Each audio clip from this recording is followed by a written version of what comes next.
Bonjour, bien-aimés, et bienvenue à notre programme de lecture biblique de ce jour.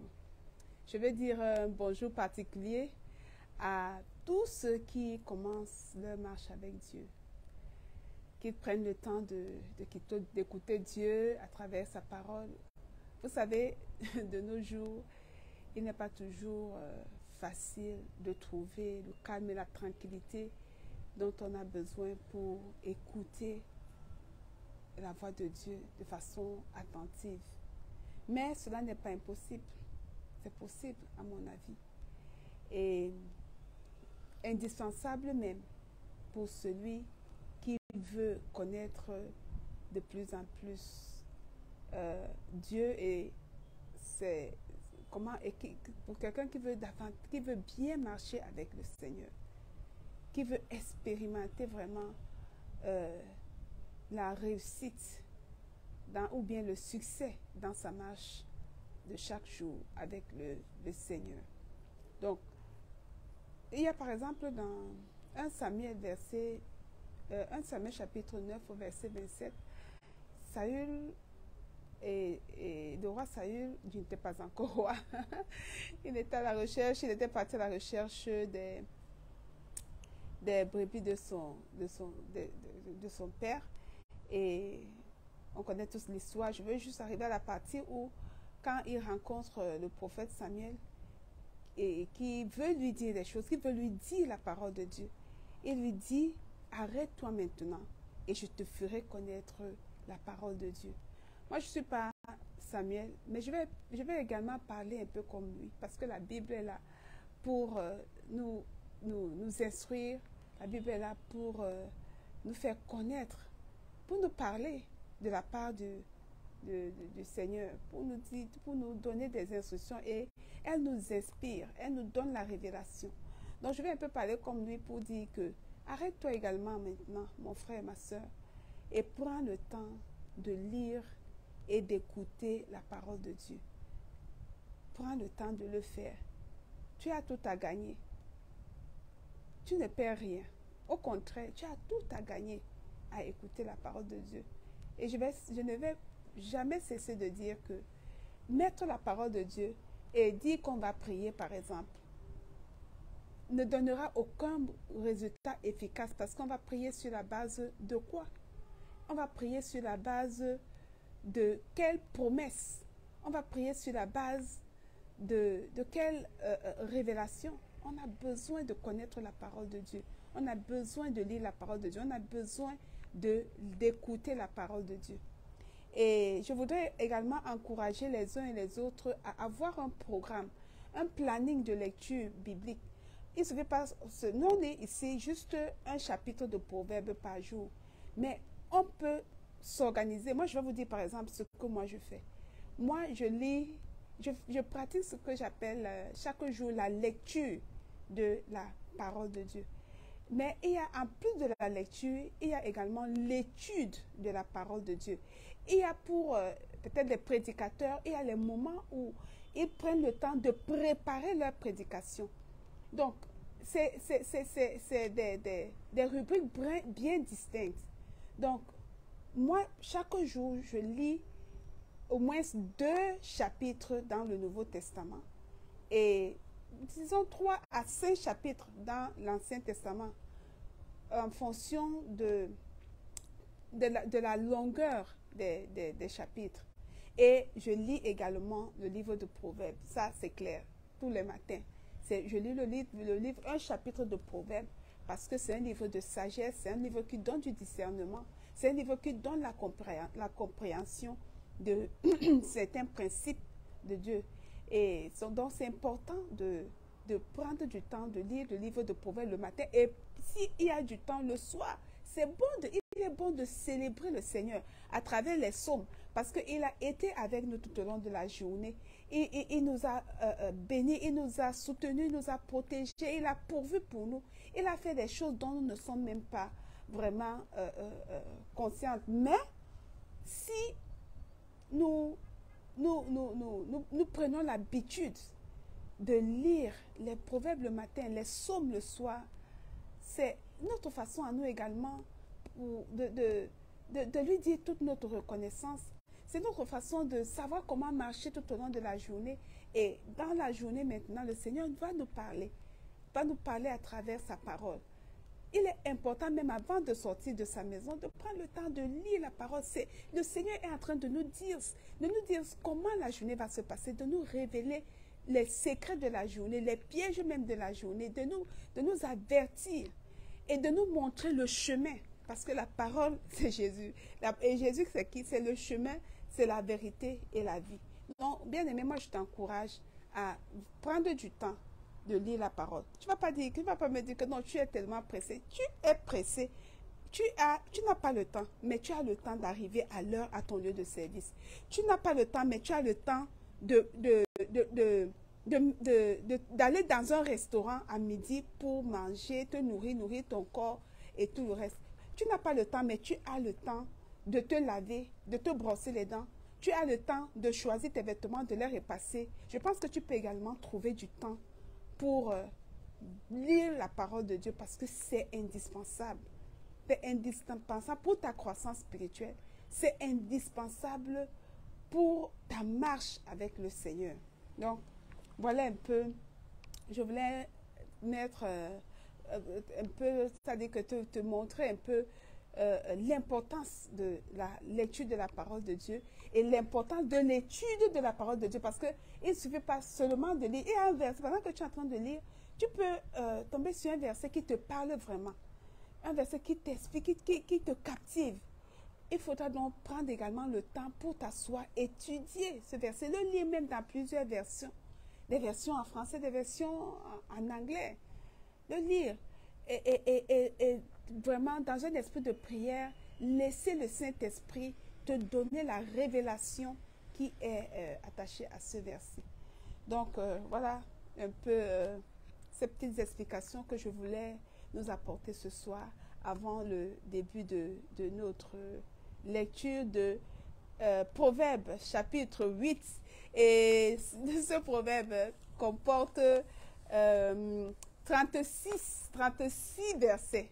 Nous allons donc les lire verset après verset et en donnant la référence de chaque verset. Et à la fin, nous allons exécuter deux chants. Un chant que nous allons exécuter en français. Je pense même que c'est 3 chants. Un que nous allons exécuter en français et en voilà. Et un second que nous allons exécuter en français exclusivement, parce qu'il parle de la sagesse qui est le thème principal de Proverbes chapitre 8. Voilà. Ok, je crois que on est prêt, on va y aller. Voilà. Merci, pardon. Ok, Proverbes chapitre 8. La sagesse, verset 1. La sagesse ne crie-t-elle pas? L'intelligence n'élève-t-elle pas sa voix? Verset 2. C'est au sommet des hauteurs, près de la route, c'est à la croisée des chemins qu'elle se place. Verset 3. À côté des portes, à l'entrée de la ville, à l'intérieur des portes, elle fait entendre ses cris. Verset 4. Homme, c'est à vous que je crie, et ma voix s'adresse au Fils de l'homme. Verset 5. Stupide, apprenez le discernement. Insensé, apprenez l'intelligence. Verset 6. Écoutez, car j'ai de grandes choses à dire, et mes lèvres s'ouvrent pour enseigner ce qui est droit. Verset 7. Car ma bouche proclame la vérité, et mes lèvres ont en horreur le mensonge. Verset 8. Toutes les paroles de ma bouche sont justes. Elles n'ont rien de faux ni de détourné. Verset 9. Toutes sont claires pour celui qui est intelligent, et droites pour ceux qui ont trouvé la science. Verset 10. Préférez mes instructions à l'argent et la science à l'or le plus précieux. Verset 11. Car la sagesse vaut mieux que les perles. Elle a plus de valeur que tous les objets de prix. Verset 12. Moi, la sagesse, j'ai pour demeure le discernement et je possède la science de la réflexion. Verset 13. La crainte de l'Éternel, c'est la haine du mal, l'arrogance et l'orgueil, la voie du mal. Verset 14, verset 13. Et la bouche perverse, voilà ce que je hais. Verset 14. Le conseil et le succès m'appartiennent. Je suis l'intelligence. La force est à moi. Verset 15. Par moi les rois règnent et les princes ordonnent ce qui est juste. Verset 16. Par moi gouvernent les chefs, les grands, tous les juges de la terre. Verset 17. J'aime ceux qui m'aiment et ceux qui me cherchent me trouvent. Verset 18. Avec moi sont la richesse et la gloire, les biens durables et la justice. Verset 19. Mon fruit est meilleur que l'or pur, et mon produit est préférable à l'argent. Verset 20. Je marche dans le chemin de la justice, au milieu des sentiers de la droiture. Verset 21. Pour donner des biens à ceux qui m'aiment et pour remplir leur trésor. Verset 22. L'Éternel m'a créé, la première de ses œuvres, avant ses œuvres les plus anciennes. Verset 23. J'ai été établi depuis l'éternité, dès le commencement, avant l'origine de la terre. Je fus enfanté quand il n'y avait point d'abîme, point de source chargée d'eau. Verset 25.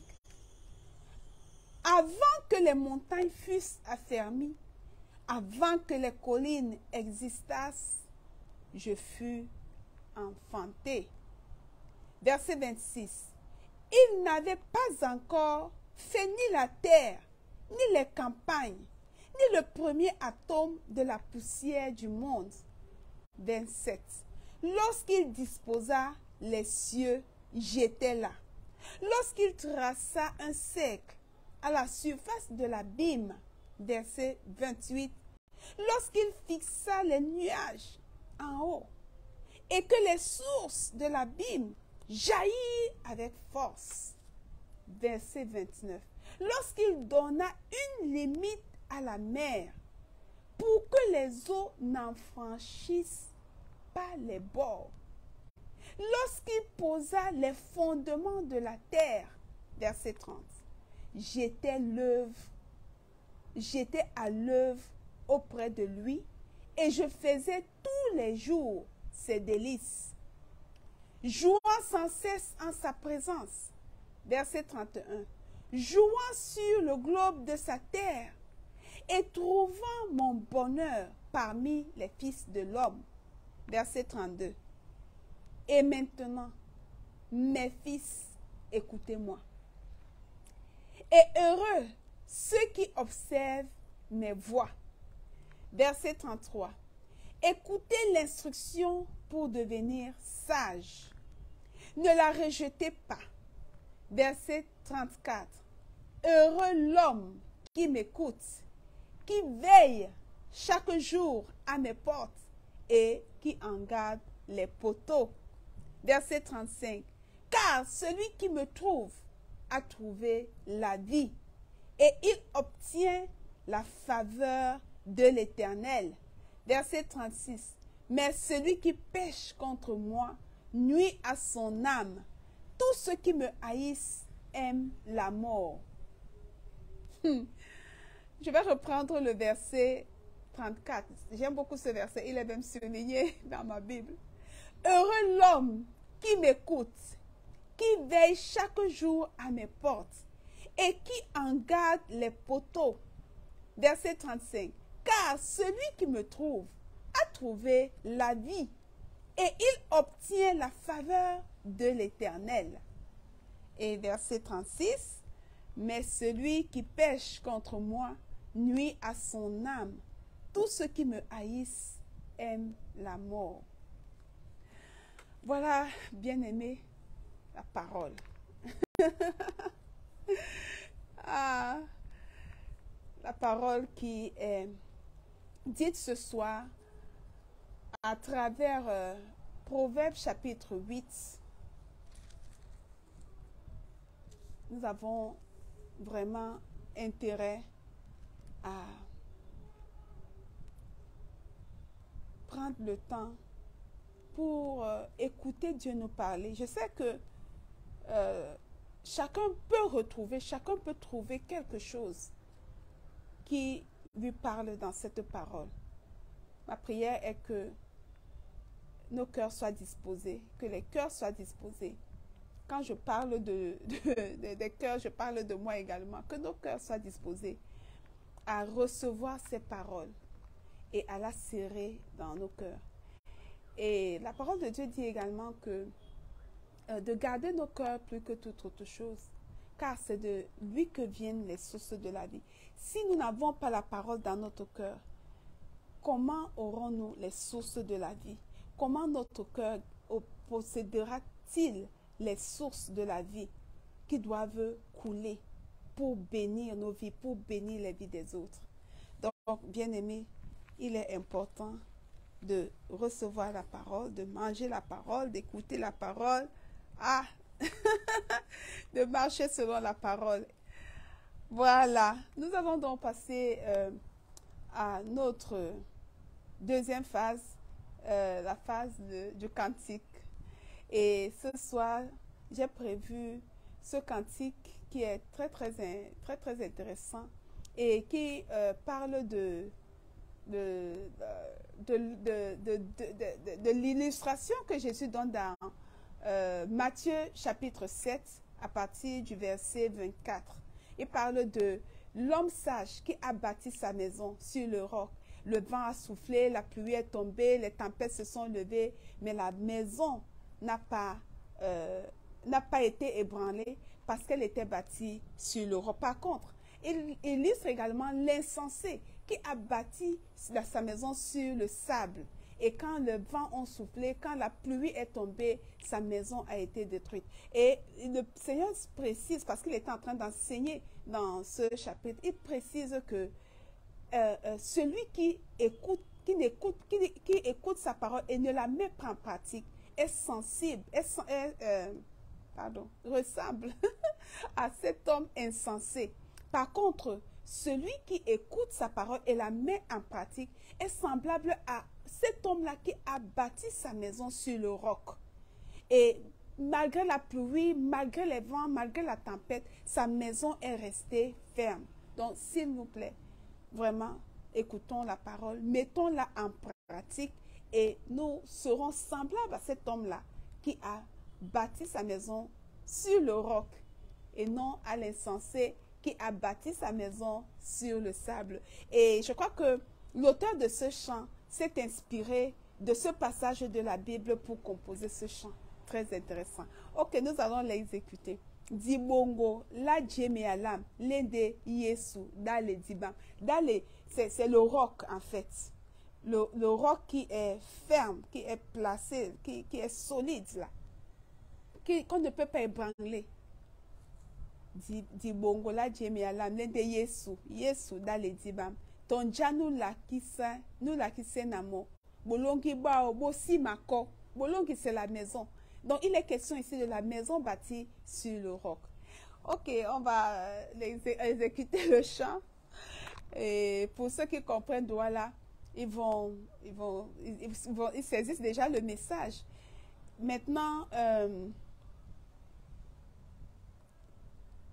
Après, nous allons chanter le même chant, la mélodie, le thème, ou bien le sens que le chant a est pratiquement le même, mais les termes utilisés, ou bien les illustrations utilisées ne sont pas les mêmes. Ok. Dibongola Djemeala.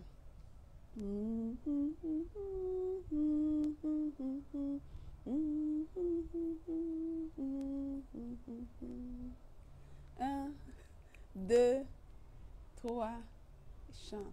Dibongola Djemeala.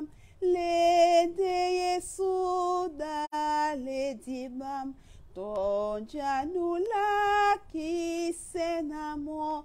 Olongiba obosimakom. Tonjanuben yene yoto asilongi omukoko. Asilongi omukoko.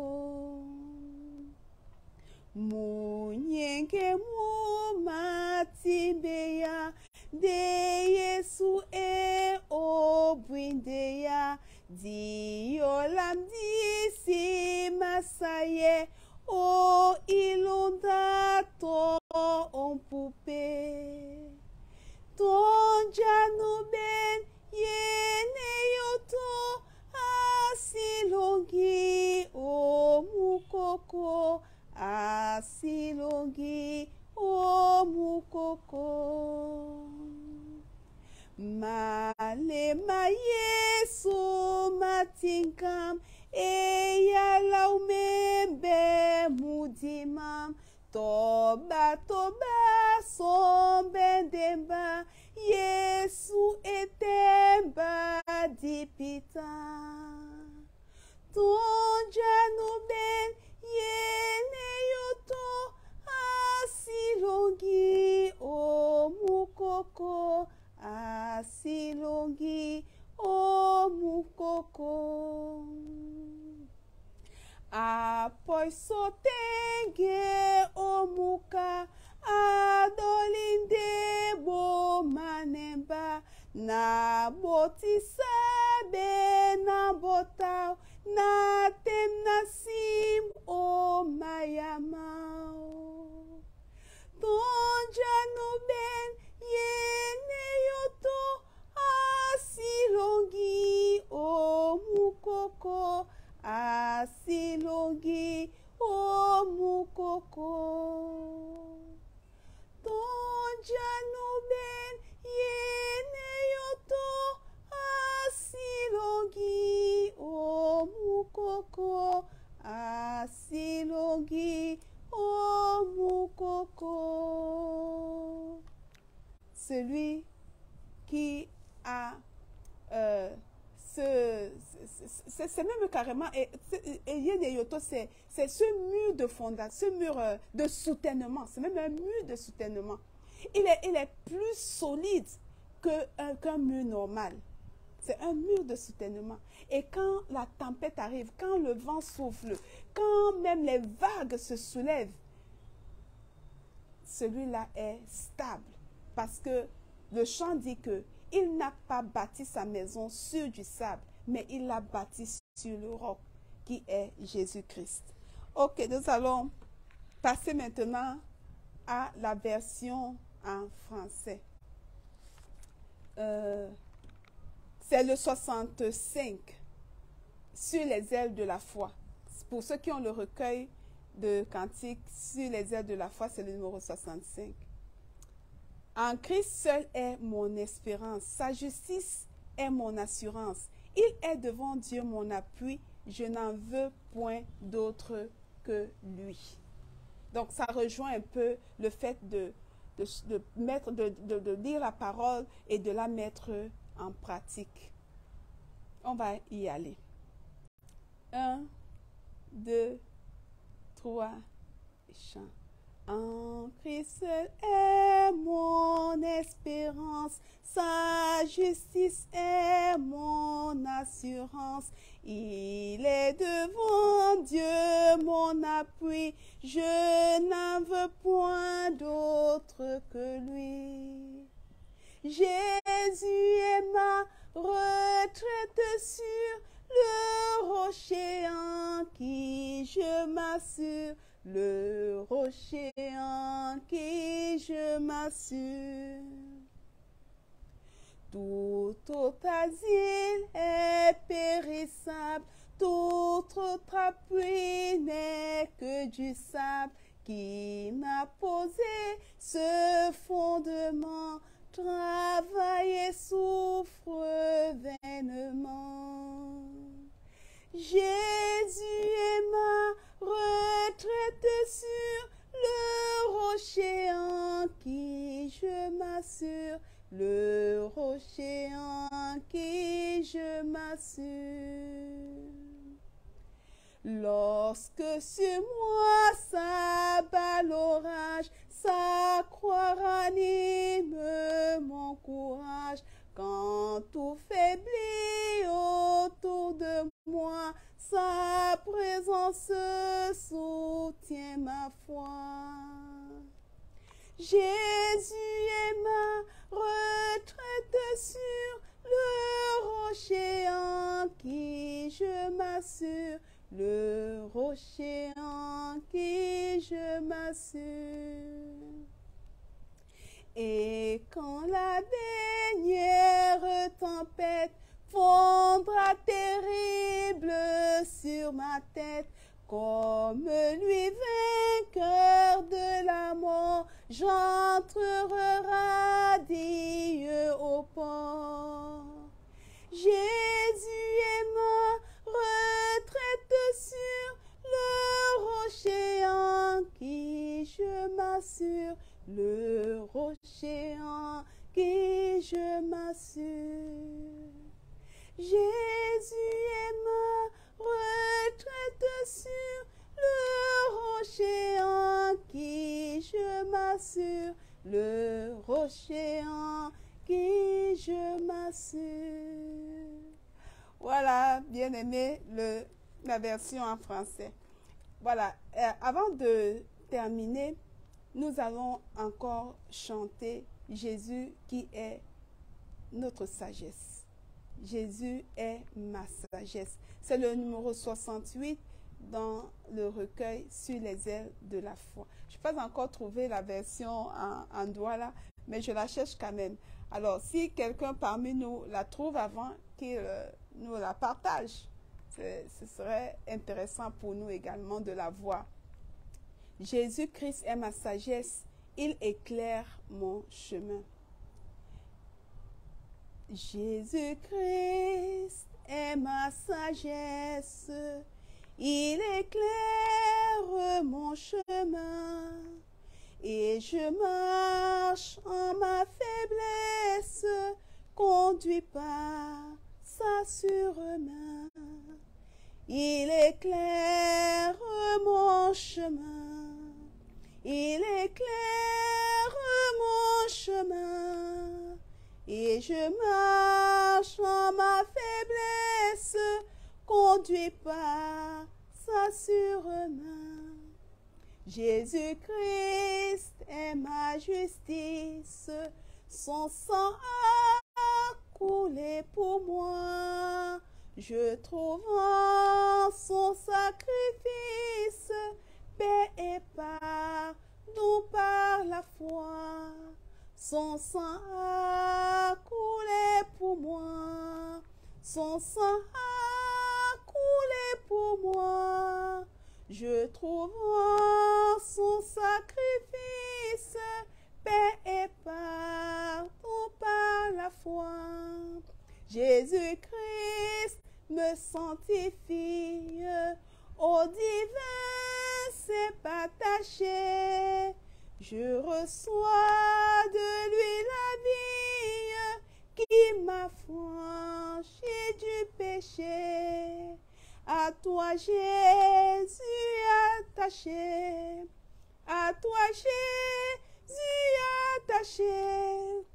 Je reçois de toi la vie qui m'affranchit du péché.